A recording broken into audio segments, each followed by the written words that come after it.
Okay. Please. I want us to talk about the textbooks that you use for preparation. So first, let's start with surgery, which is my specialty. Which textbook do you use for do you use to prepare for surgery for this MDCN exam? Because again, passing exam depends on using the right materials, and that's also a key factor. So please, may I know the textbook you use that you have been using for surgery for this while?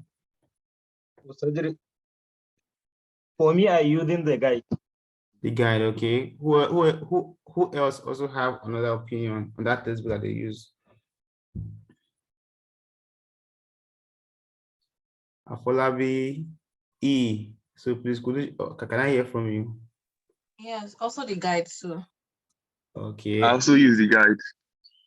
That guide, where is it from? Who wrote that book? It's from the University of Ilorin. Yes, I guess. Okay. Yeah, from the University of Ilorin, College of University. Okay. There's a book here. There's a book that I think I will recommend for you. That's where most of your examiners. There are two books anyway, but there's one that the most likely we set from, and that is Bedo. It's the current author is Asha Pong. Asha Pong. I don't know if you have heard about the textbook Bedo. Bedo. Okay, yeah. I'm in this now. You've heard about it, right? Yeah. Do you have the textbook? Do you have it? Oh no, I don't think that we have it. Okay, because that's where most if you're preparing for Nigeria exam, that's the textbook of choice. Especially the first. Okay, now the first 9 chapters are essential, but then in the first 9 chapters, not everything in the first 9 chapter you read. Subsequently, I think you should get the soft copy. Subsequently, in that video, I will tell you the chapters you eventually have to read for your exam. That is very key. So, but try and get the Bedu. And when you get the Bedu, the author is Bedu and Asha Pong. I think it's Tropical Principles of Surgeries. I think Principles of Surgery. I think that's the title of the book, Principles of Surgery. If I can. But the common name, they know it commonly by the author Bedu and Asha Pong. You may know it now as Asha Pong, but the previous edition is known as Bedu. So if you get that book is very key for surgery. If you read it, you see that the information that I'm teaching at is not different from what is there. It may not also be different from your guide anyway, Sha. But then most examiners they have read that book, and many of your examiners that will set question from you, they are authors of that book. So you can see why many times questions usually come from there. And question that comes in your exam, you may likely see them because many of the examiners wrote that book. That is for surgery, okay? And for O&G, what textbook is for O&G? Let me hear from you guys.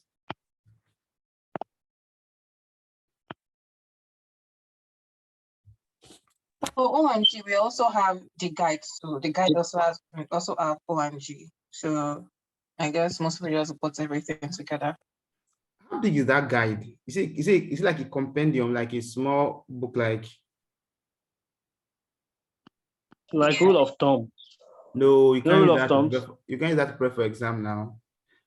Same for O&G. Okay, I discuss with your facilitator if I'm coming here for O&G. You will need Agbola, very key. Or you can get 10 teachers. And again, it's not everything you must read in those things. So those things Agbola or 10 teachers. They see on that one that was written by someone in the South. I can't remember that name. But these two books, Agbola and 10 teachers, if you read that book, those books, I can guarantee you, because it's not everything we'll be able to cover in these 6 months. because the syllabus of this 6 months that we're supposed to cover is syllabus for about 2 years in medical school in Nigeria. So if we are to cover that syllabus, it means we'll be teaching you guys every day for the 6 months. And then that may not be totally feasible. Even though it's possible, but it may not be totally feasible. So part of the work will be done by you, will guide you properly while you go about getting this part done. So Agbola, I guess you must have seen that book somewhere. Get that book. Then I'll tell him exactly, because some will tell you to read some will teach you some.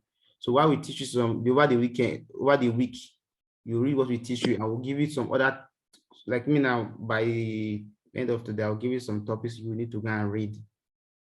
Okay. For surgery. I'll also, thank God my guy is here, so by the time he will leave, he will give you some topics to go and read, so that it's not, so that why will not be able to cover everything in teaching. Some you cover by you reading. You understand? So by so doing, we should be able to cover this syllabus in about 4 or 5 months. Then for pediatrics, there's a pediatric textbook I discussed with you. I also, all these books I'm telling you, I read them in medical school. So when they were mentioning it, wasn't different from what they were telling me. For pediatrics, right? There's this Inkanginema and Azubuike. Okay. Yeah. You have that book, right? Or Yes. you heard about it? I have it. I started reading. Okay, fine. It's not everything you should read in that textbook, but then I also read this textbook in my undergraduate days, but it's not everything you got. It's also a postgraduate book also to some extent, but not completely. So it's eventually some of the things, some of the topics, I think he had given you some of the topics that needed to be read, Nabi, that he's going to cover. He gave it in his first lecture, right? Yes. And then it was pasted in the forum. I can categorically remember one of you typed and pasted in the forum. So those topics that he kept, you can do in the reverse fashion. While he's teaching up down, you can be reading from down up. So eventually you guys will meet in a common ground. Are we communicating? Yes. Then for community medicine, there's usually a short textbook of publicate or something by one Adek Tokumbo. I don't know if you know about that textbook. No. No, okay. I think someone sent me. I think I may send it to you guys. Also, that book is not everything you may be able to read also too.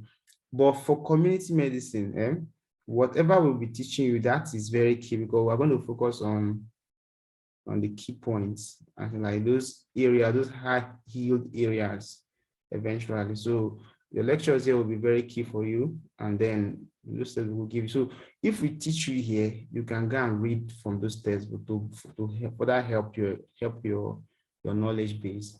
Again, over some time now, your questions are majorly from community medicine. So you should not play with community medicine. Or the head last exam, they focus on ophthalmology. So we also cover ophthalmology and radiology and psychiatry, so that eventually if they choose to go to psychiatry this time, you'll not be caught off guard. They choose to go to radiology this time, you'll not be caught off guard. If they choose to still maintain ophthalmology, you still have a good grasp of the subject matter. Then if they decide to become conventional by sticking to the surgery, medicine, pediatrics, and O&G stuff, they are still well grounded also too. So Chief Ajaya, sir. Chief, sir. Chief. Yes. Please, sir, is there any textbook that's recommended for internal medicine, sir, that they will benefit from, sir? You can use Kuma and Clark. Kuma and Clark. Okay, so please note that, right? So get those textbooks, and then as we teach you, read them. We teach you, you read, you look at the videos again. If we have taught you this, like last time they taught you about heart failure, you go to those books, you read it, then you listen to the video, you will get a better grasp of the whole thing. Then subsequently, questions is going to come.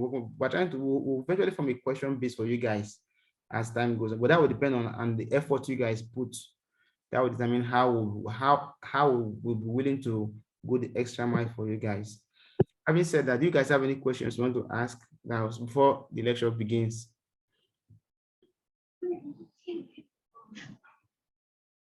Yeah. So is there any question that you need to ask before we start, before our shift starts the lecture? No, sir. Okay, thank you very much.